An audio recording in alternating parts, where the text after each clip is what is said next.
What is up, everybody? Welcome back to another edition of Water Cooler Talk.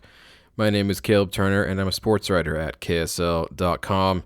It is Sunday, June 15th, and we're coming at you with another recap of the latest in Utah sports, the happenings, the games, the recaps, the big news, the accomplishments, and the records, everything you need to know. So you can brag about it to your friends who may or may not be fans of the same team as you.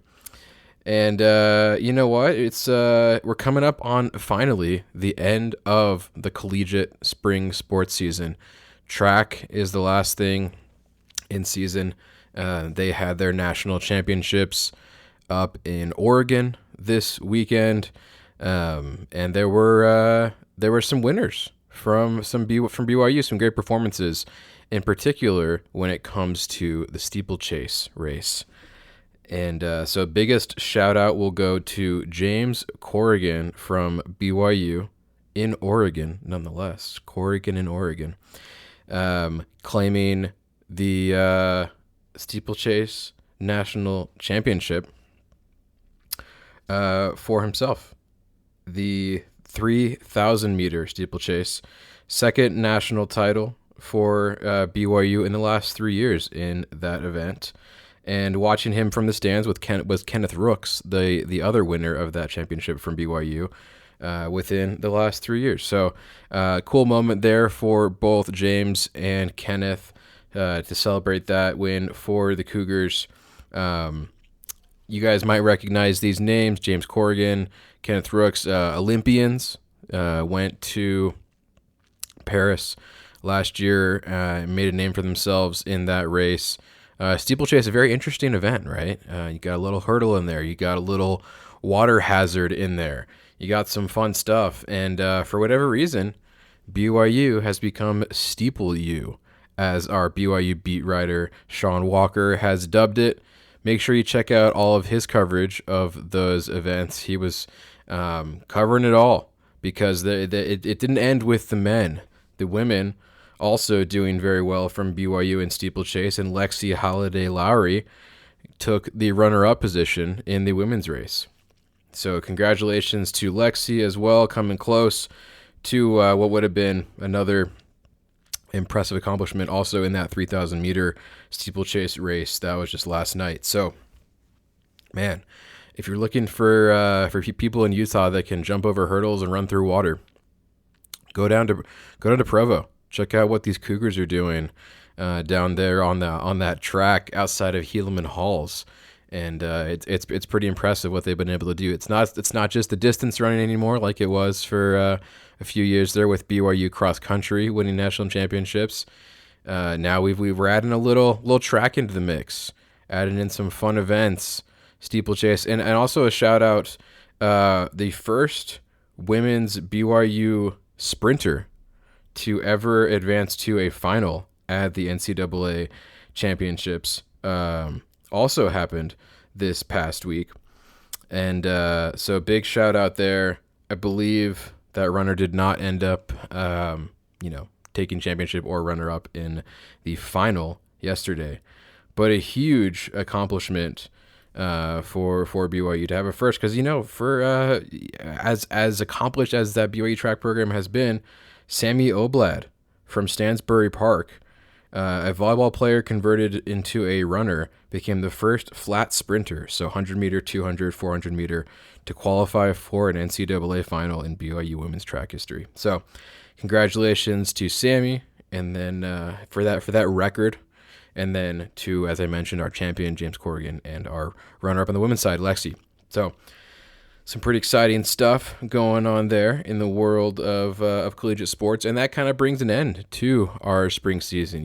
What started with basketball in the winter and early spring, then we went into baseball, softball, all that fun stuff with BYU, Utah gymnastics, and we finish it up with some great track accomplishments. A national champion coming out of the state of Utah in the steeplechase. Steeple U, read all about it on KSL.com. And moving right along to another sport, this guy, Sean Walker, that works for KSL, works for us. He's everywhere. Not only is he covering BYU sports, he was out at the Utah Warriors rugby game, playoff game, and they won. And the Warriors get to host Major League Rugby's Western Final after holding off Seattle 23-21 out at Zions Bank Stadium in Harriman. So congrats to the Warriors. I know Utah's a big rugby state. You know, you've got the Highland team. If shout out to anybody who's seen the movie Forever Strong. Rugby blood runs deep here in Utah, and they're keeping it going. Those Utah Warriors making a run in the Major League Rugby playoffs. So into that, what I essentially believe would be a semifinal. If you win the West Final, you're into the championship, right? And they get to host it at Zions Bank. The Warriors going in as the number 1 seed in the West. So if you're looking for a time to get into rugby, or if you have been into rugby and want to get back into it, this seems like the time to do that. So check out that recap also from Sean on our website to learn more about the Warriors. They got that close win, 23-21. Looks like there was a bit of a comeback from Seattle, but they were able to hold them off and advance to the West Final. So shout out to our Utah Warriors. And on a similar note, we mentioned they play out at Zions Bank Stadium. Well, that is on the campus of Real Salt Lake Academy. In fact, the Warriors shared a lot of facilities with RSL and the Academy out there in Harriman for several years. So it's a great transition then into the soccer part of our show, which I know you're all looking forward to with the way these two teams, our professional soccer teams, have been playing recently. And I've got some good news and I got some bad news. We'll start with the bad news, I suppose. It was earlier on Friday. The Utah Royals unfortunately extended their winless streak to 7 games to match RSL. So after Friday night, both teams, Royals and RSL, both on 7-game winless streaks, had not won a game since April for both teams. Desperation mode, right? And for the Royals, it's tough. They're in a tough stretch here with players coming back from international duty, like I mentioned last week. They're almost to the halfway point of their season. Next week, Saturday, will be the halfway mark of their season as they go on a break in July. So kind of running on fumes a little bit on the women's side. Head coach Jimmy Coonrad ended up having to give a bit of an extended break to Ali Sentnor after she spent time traveling and going out with the national team. She came off early in the second half in what ended up being another tough loss for the Utah Royals. However, on the other hand, like I mentioned, both teams sitting at 7 games in a row without a win. But then come yesterday, Real Salt Lake, also out at America First Field in Sandy, found a way to snap that streak. So if RSL could snap it at 7, maybe the Royals can do it next week and not make it 8 as well. I think I incorrectly said last week on this podcast that RSL was at 8. They were not. They were at 7. They had 7 games in the month of May and did not win any of them, I should say. And yesterday, got their first win since April, first home win since April 5th. Also their first shutout since April 5th. A shutout win, I should say. And it was very apropos on the night that they would get a shutout because it was the honorary night for Nick Rimando, who many may call the greatest goalkeeper in MLS history. Played for Real Salt Lake for 11, 12 years. Leads the league in several categories: clean sheets, saves, games played, probably at least as a goalkeeper. He was enshrined into the National Soccer Hall of Fame in May down in Texas, and then RSL decided to do their own personal ceremony for him and added Nick Rimando's name to the Ring of Honor at America First Field, formerly Rio Tinto, of course, which is when the names Jason Kreis and Javier Morales were added to that Ring of Honor. Just above where I sit in that stadium in the press box, on that western side above the stands, you got 3 names now. You got Nick Rimando, Jason Kreis, and Javier Morales. And soon to be 4, coming in 2026, Kyle Beckerman, longtime captain, obviously known for the lion's mane of dreadlocks. He will also be added to that Ring of Honor. So it'll be 4 next year. For right now, it's 3. And Nick Rimando, like I mentioned, has the MLS record for clean sheets, most games without a goal allowed. And as would be fitting on his night, RSL kept up their end of the bargain. The current squad kept up their end of the bargain and did not allow any goals. Shout out Rafael Cabral, Brazilian current goalkeeper for RSL, for doing his part. It wasn't too hard. I think he only had to make a couple saves.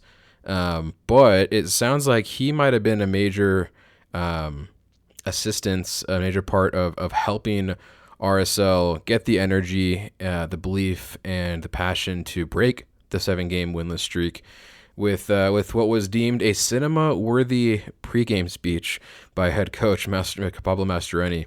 Rafael Cabral did a bit of an object lesson in the locker room with his teammates before the game, showing them, this is kind of a classic example. I'm sure you guys have heard it. I think it's been in movies, etc., etc.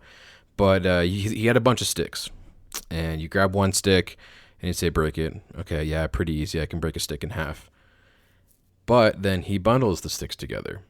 You've got 10 plus sticks all together, and he says, all right, take that bundle, now try to break it. Can't do it. Alone, weak, together, strong.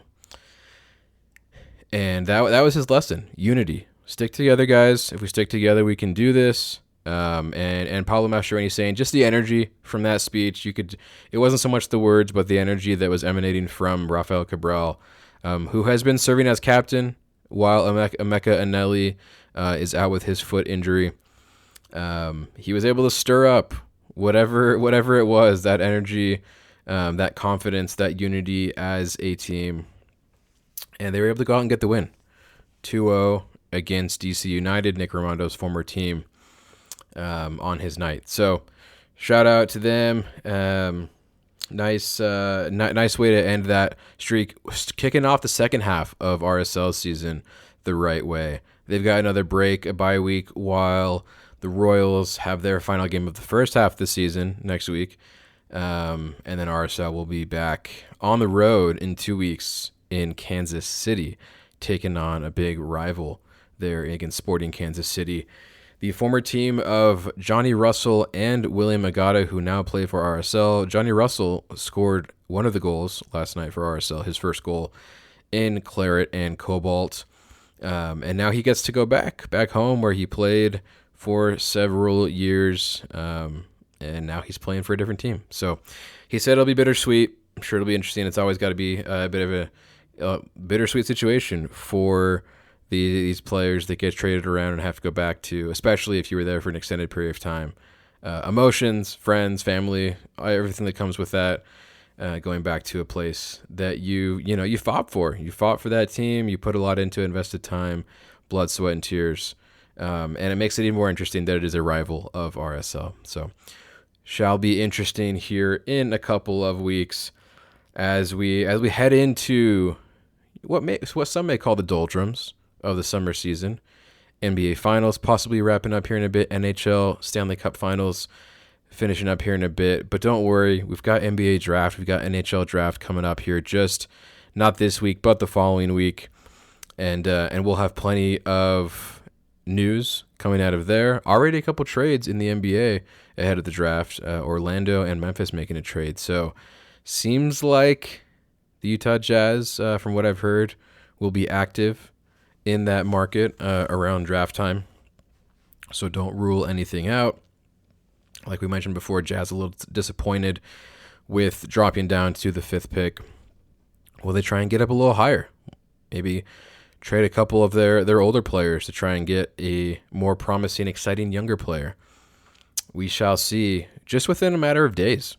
We're less than 10 days out from this all going down. So make sure you're staying tuned to KSL.com for all the latest from Ryan Miller on the Jazz. We got your soccer stuff there as well, and NHL draft as well coming up soon after that. A little different, a little more similar to the MLB draft, where you won't see the NHL draft selection most likely for a couple years. They have their minor league system as well that players come up through. But when you get a pick as high as 4, which the Mammoth have, who knows? You may be able to get a player that can contribute sooner than in a few years. And the Mammoth have not been afraid of playing young players. Logan Cooley, Dylan Gunther, 21, 22, 23-year-old guys, coming out of college, coming out of early minor league stints and contributing at the NHL level. In the big leagues, we've got that Stanley Cup final face-off going on. Florida Panthers looking like they might be able to take it against the Edmonton Oilers up in that series. And then for them on the NBA side, OKC and Indiana tied 2-2. So some interesting things happening there. And while things may slow down after that and the draft, don't worry, we'll always be coming at you with the latest and greatest, all the analysis, all the news. The news doesn't stop. Sports don't stop. And we won't stop here at KSL.com. We will see you guys next week.